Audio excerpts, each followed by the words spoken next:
உங்களுக்கு யாராவது ஏதாவது ஃப்ரீயா கொடுக்குறாங்கன்னா புரிஞ்சுக்கோங்க, அவங்க உங்ககிட்ட இருந்து ஏதோ எதிர்பார்க்கறாங்கன்னு அர்த்தம். நீங்க ஒரு கடைக்கு போறீங்க, அங்க ஒரு பொருளோட விலை 100 ரூபான்னு சொல்றாங்க, அதை நீங்க பார்கெயின் பண்ணி 50 ரூபாய்க்கு வாங்குறீங்கன்னு வச்சுக்கோங்களேன், கண்டிப்பா அந்த பொருள் குவாலிட்டியா இருக்காது. ஏதாவது ஃபியூச்சர்ல டேமேஜ் ஆகலாம், ரிப்பேர் ஆகலாம், வேலை செய்யாம போலாம். ஆனா இந்த பவர்ஃபுல் பீப்புள் இருக்காங்க இல்லையா, அவங்க ஃப்ரீயா வரதையும் வாங்கிக்க மாட்டாங்க, நெகோசியேட் பண்ணி பார்கெயின் பண்ணி கம்மியான பிரைஸுக்கும் எதையும் வாங்க மாட்டாங்க. ஏன்னா அவங்களுக்கு வேண்டியது ஃப்ரீடம் அண்ட் இண்டிபெண்டன்ஸ். யாருக்கிட்டயாவது ஃப்ரீயா ஏதாவது வாங்கிட்டோம்னா இவங்களால சொந்தமா டிசிஷன் எடுக்க முடியாது. அவங்க சொல்றத செய்யற மாதிரி ஒரு சிச்சுவேஷன்ல இவங்க இருப்பாங்க. அதனால ஃப்ரீயா யார்கிட்டயும் வாங்க மாட்டாங்க. அதே மாதிரி பவர்ஃபுல் பீப்புளுக்கு குவாலிட்டி அண்ட் டைம் ரொம்ப முக்கியம். அதனால இவங்க சீப்பான கடைக்கு போயிட்டு நெகோசியேட் பண்ணி பார்கெயின் பண்ணி பிரைஸ கம்மி பண்ணி எல்லாம் வாங்க மாட்டாங்க. பவர்ஃபுல் பீப்புளுக்கு தெரியும் எப்ப எப்படி பணத்தை செலவு பண்ணணும், அப்படி செலவு பண்றதன் மூலமா திருப்பியும் பணத்தை எப்படி எடுக்கிறது அப்படிங்கறதும் அவங்களுக்கு நல்லா தெரியும். பட் இந்த மாதிரி பவர்ஃபுல் பீப்புள் எப்படி பணத்தை செலவு பண்றாங்க அப்படிங்கறத நம்ம இன்னைக்கு இந்த வீடியோல பார்க்க போறது இல்ல. அவங்களுக்கு ஆப்போசிட்டான 4 டைப் ஆஃப் மக்கள் இருக்காங்க. அவங்கள பத்தி நம்ம தெரிஞ்சுக்கிறது மூலமா அவங்கள நம்ம அவாய்ட் பண்ணலாம். அப்படி இல்லைன்னா அவங்களோட வீக்னஸ் வச்சு அவங்கள நீங்க ஏமாத்த முடியும். அது என்ன அந்த 4 டைப்ஸ் ஆஃப் பீப்புள் அப்படின்னு நம்ம பார்க்கலாம். First, the greedy fish. இவங்களுக்கு அவங்க கூட வேலை செய்யறவங்களோட மனசு, எமோஷன்ஸ், சென்டிமெண்ட்ஸ் இதெல்லாம் அவங்க பார்க்கவே மாட்டாங்க. இவங்களுக்கு வேண்டியது பணம். இன்னைக்கு பணம் வந்துச்சா, குட். ஏன் இன்னைக்கு பணம் வரல?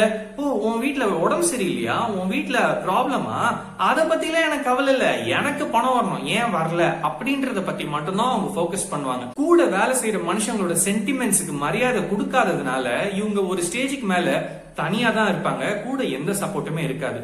இந்த கேரக்டரை சிம்பிளா சொல்லணும்னா, சதுரங்க வேட்டை படத்துல செட்டியார்னு ஒரு கேரக்டர் இருப்பாரு. அவரை எப்படி ஏமாத்துவாங்கன்னா பேராசையை காட்டி ஏமாத்துவாங்க. இந்த கிரீடி ஃபிஷ் மக்களும் இதே மாதிரி தான். இவங்களை நீங்க ஏமாத்தணும்னா, இதோ பாருங்க இவ்வளவு பணம் நீங்க சம்பாதிக்கலாம் அப்படின்னு ஏமாத்துனீங்கன்னா அவங்க ஈஸியா ஏமாந்துருவாங்க. அவங்க கிட்ட இருந்து நீங்க பணத்தை புடிங்கிடலாம். செகண்ட், த பார்கெயின் டீமன். இவங்களுக்கு எந்த கடைக்கு போனாலும் பார்கெயின் பண்ணி தான் வாங்கணும். ஒரு பொருளோட விலை 100 ரூபான்னு சொல்றாங்கன்னா இவங்க 50 ரூபாய்க்கு அடிச்சு பேசி வாங்குவாங்க. வாங்கிட்டு அந்த கதை முடிஞ்சிடும் அப்படின்னு நினைக்காதீங்க. அங்க இருந்து வெளியில வந்துட்டு அது ஏன் நான் 40 ரூபாய்க்கு வாங்கலன்னு ஃபீல் பண்ணுவாங்க. இவங்க எல்லாருமே இவங்களுக்கு தான் ப்ராப்ளம் கிரியேட் பண்ணுவாங்க. பட் இவங்க கூட நீங்க இருந்தீங்கன்னு வச்சுக்கோங்களேன், நீங்களும் எங்க போனாலும் பார்கெயின் பண்றதுலே போக்கஸ் பண்ணுவீங்க. பவர்ஃபுல் பீப்புள் பார்கெயின் பண்ண மாட்டாங்க. ஏன்னா அவங்களுக்கு தெரியும் பார்கெயின் பண்ணி வர பொருள் குவாலிட்டி கம்மியா இருக்கும், பிளஸ் பார்கெயின் பண்றதுக்காக டைம் வேஸ்ட் பண்றதுக்கு பவர்ஃபுல் பீப்புள் ரெடி இல்ல. மூணாவது, த சாடிஸ்ட். இவங்களுக்கு நீங்க பணம் கடனா கொடுத்துருந்தீங்கன்னு வச்சுக்கோங்களேன், இவங்க கிட்ட இருந்து நீங்க வாங்குறதுக்கு நாய்படாத பாடுபட வேண்டியது இருக்கும். பணம் கொடுக்கறப்ப நான் உனக்கு பணம் கொடுக்கறேன்ல அப்படின்னு சொல்லிட்டு அவங்க வேணும்னே டார்ச்சர் பண்ணுவாங்க. இன்னைக்கு ஈவினிங் வந்து பணத்தை வாங்கி விடுவாங்க, வந்த பணம் இல்ல நீ அடுத்த வாரம் வா அப்படின்வாங்க. அதாவது நம்ம கிட்ட கடன் வாங்குறப்ப அப்படியே கை எடுத்து கும்பிட்டு சார் கொடுங்க சார்னு வாங்கியிருப்பாங்க. ஆனா பணம் கொடுக்கறப்ப ஏதோ அவங்களோட சொந்த உழைச்ச பணத்தை நம்ம கிட்ட கொடுக்கற மாதிரி அவங்க வந்து டாமினேஷன் பண்ணுவாங்க, சாடிஸ்டா இருப்பாங்க. இவங்க எல்லாருக்கும் நான் பணம் கொடுக்கறேன்ல, இந்தா நான் கொடுக்கற டார்ச்சர் நீ வாங்கிக்கோ அப்படின்னு சொல்லி டார்ச்சர் பண்ணுவாங்க. இவங்க கிட்ட எல்லாம் நீங்க பணம் கொடுத்து பணம் வாங்குறதுங்கிறது வந்து சுத்தம் மறந்துடுங்க. பணம் கொடுத்துட்டீங்கன்னு வச்சுக்கோங்களேன், லாஸ் ஆயிடுச்சுன்னு நினைச்சுக்கிட்டு அட்லீஸ்ட் பீஸ் ஆஃப் மைண்டோடவாவது இருங்க. நீங்க நான் பணத்தை எப்படியாவது வாங்கணும் அப்படின்னு நினைச்சீங்கன்னா பணம் வர்றதும் ரொம்ப கஷ்டம், சத்தியமா உங்க பீஸ் ஆஃப் மைண்ட் உங்களுக்கு இருக்காது. நாலாவது, இன்டிஸ்கிரிமினேட் கிவர்.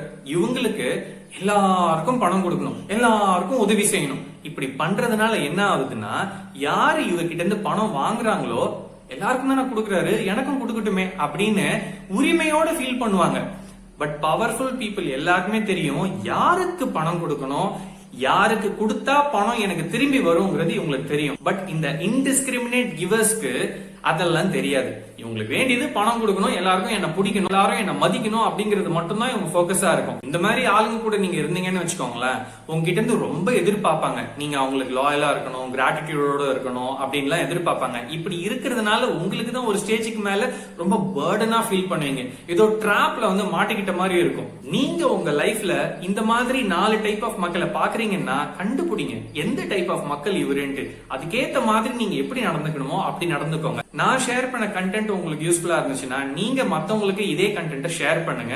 ஏன்னா ஷேரிங் இஸ் கேரிங். நான் உங்களை அடுத்த வீடியோல பாக்குறேன். Take care and bye.